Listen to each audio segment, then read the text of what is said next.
Alright, so I already went through. I got some nitrogen and I pumped the system up. Let's see.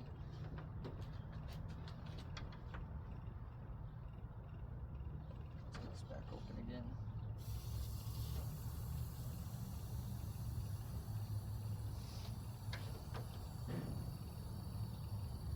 So this one that I have, this freaking nitrogen manifold sucks, and this only lets me get up to like 150 psi when I would want to do test pressure more around 300 psi. Just because when you have a hot system, or when it's a hot day, you can get pressures close to that high, and sometimes it's when the pressures are really high that if you have a small leak, that's when it's leaking. So I like to try to get it up even further above that so that if there is a leak, it's very apparent. Okay, let's see this. I don't know if you can see. I'll bring it closer. This, I'm at about, I got up to about 175 on this. But I already kind of checked the Schrader valves. Let's see this.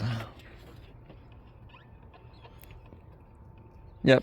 Alright, and like I said, I already checked the Schrader valves, and those seem to be fine. Those are usually your culprit. But what you can do, like this one, so this has a press fitting here. You put a screw through it and it's got a gasket. They can leak from there. If you don't have bubbles, if you don't have bubbles, don't want to buy some. I do have bubbles, but you can just get some dish soap and make it pretty heavy on a mix of water, and just go over any of your hoses, any of your fittings, and put them around the fitting and just see if there's any bubbles. But I am not willing to go that far today. This system's pretty old. I'm gonna wait till the leak is a bit bigger and a little more apparent. Not a good thing to do. I wouldn't recommend it. But for now, that is what I will do, because I'm not hearing anything.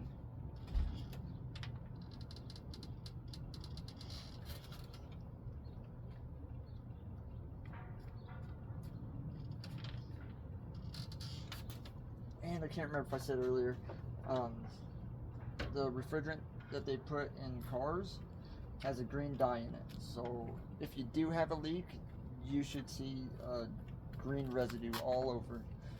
And that's a good indication of where your leak may be. Oh, wow! Careful with that kitty. Put her down.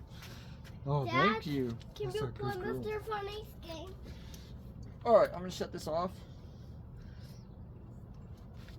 Dad? Oh, give me one sec. Alright. I'll shut this off. Got that shut off.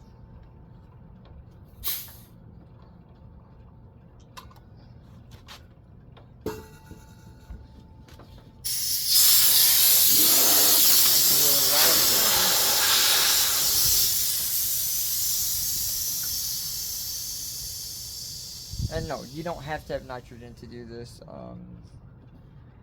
Hey. It's good if you want to test for a leak, but you can also, and it kind of sucks, if you have a vacuum pump, you can pull down. Vacuum pump. Yep, you can do it. You can test for a vacuum leak.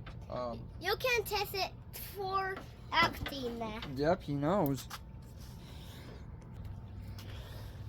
All right, so.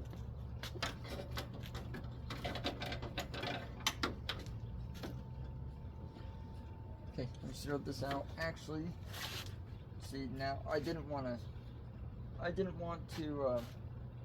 Actually, it's fine.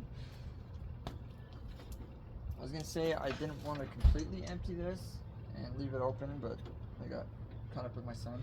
Because if you have it just completely open, that's enough for some non-condensables to kind of creep back in there. But I'm gonna put it on the vacuum pump, and that should take care of that problem anyway. I gotta get a cord.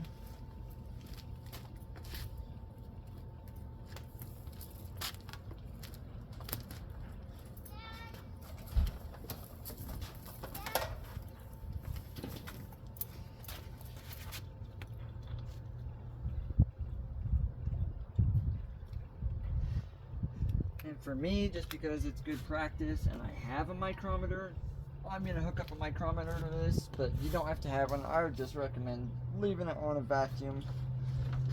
Oh, for a good 5-10 minutes. Cars are a small system. They'll get down and get in a good vacuum in a hurry.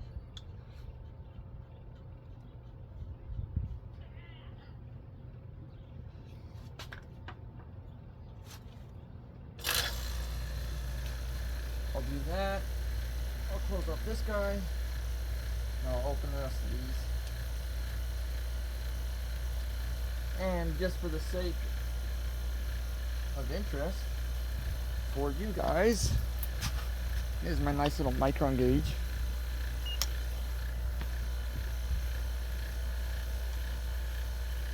I'll take this guy off. So you have access to all this stuff. And if you're even working on one of these, that means you probably did some kind of EPA class and you have one of the EPA certifications, class 1, 2, 3, or the universal. And then you know that a good vacuum target is 500 microns.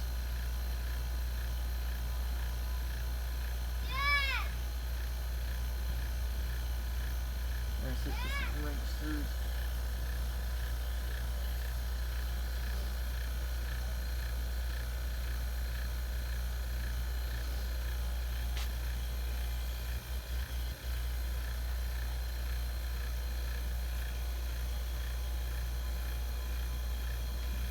And I'm actually going to time this out. I probably need to add a little bit of vacuum oil.